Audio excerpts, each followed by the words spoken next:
Hello! Hi friends. Welcome back to Sreeja simple diaries. ఈ రోజు నుండి నా డైరీలో ఉండే సన్నివేశాలన్నీ నేను మీతో షేర్ చేసుకోవాలని అనుకుంటున్నా ఫ్రెండ్స్. కొంచెం నాకు సపోర్ట్ చేయండి. యాక్చువల్‌గా ఒకప్పుడు నేను ఇండిపెండెంట్‌గా ఉండేదాన్ని. సమ్ సిట్యుయేషన్స్ వల్ల నేనిప్పుడు డిపెండెంట్ అయ్యా. కానీ ఇండిపెండెంట్‌గా ఉండి డిపెండెంట్‌గా ఉండేసరికి నాకసలు నచ్చట్లేదు. ఒక్కసారి ఇండిపెండెంట్‌గా అలవాటయింది అంటే డిపెండెంట్‌గా ఉండడం చాలా కష్టం అనిపిస్తది. ఎందుకంటే ప్రతి దానికి ఒకరిని అడగలేకపోతారు. అది నేనైనా ఎవరైనా సరే. అలా అలవాటైతే ఇంక అలానే అలవాటైతది.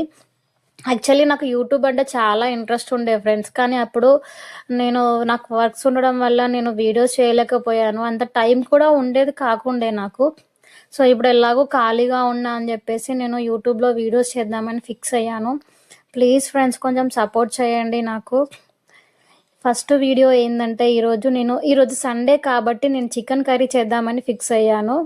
సింపుల్‌గా నా స్టైల్‌లో చికెన్ కర్రీ ఎలా చేశానో చూసేసేయండి. ఏం లేదండి, ఫస్ట్ ఒక గిన్నెలో ఆయిల్ పోసుకొని అందులో ఆనియన్స్, పచ్చిమిర్చి వేసేసాను. అవి కొంచెం వేగాక అందులో అల్లం ఎల్లిగడ్డ పేస్ట్, పసుపు వేసేసాను. అది కొంచెం వేగాక అందులోనే చికెన్ ముక్కలేసేసాను. చికెన్ ముక్కలు వేసేయగానే కొంచెం సాల్ట్ ఏసేసాను. ఎందుకంటే సాల్ట్ ఏస్తే తొందరగా ఉడుకుతది కాబట్టి సాల్ట్ ఏసేసాను. ఇంకా దాని తర్వాత అందులోనే అదేంటి మర్చిపోయా దాని ఆకు పేరు. ఏమంటారు దాన్ని? పుదీనాను, టమాటాలు కూడా ఏసేసాను. తర్వాత అది కొంచెం బాగా మగ్గాక కొంచెం కారం ఏసాను. ఆ కారం ఏసే క్లిప్ మిస్ అయిందండి. చూసుకోలే నేను. అది ఆన్ చేశా అనుకున్న కెమెరా, కానీ ఆన్ చేయలేదు. కారం ఏసే క్లిప్ అయితే మిస్ అయింది. ఇంకా కారం ఏసేసాక కొంచెం అలాగే ధనియాల పొడి, ఇంకా కొత్తిమీర వేసేసాను. మంచిగా ఉడికిందండి చికెన్ కూడా. పీస్ కూడా మంచిగా ఇలా మెత్తగా ఉడికేసింది. టేస్ట్ కూడా చాలా బాగుందండి.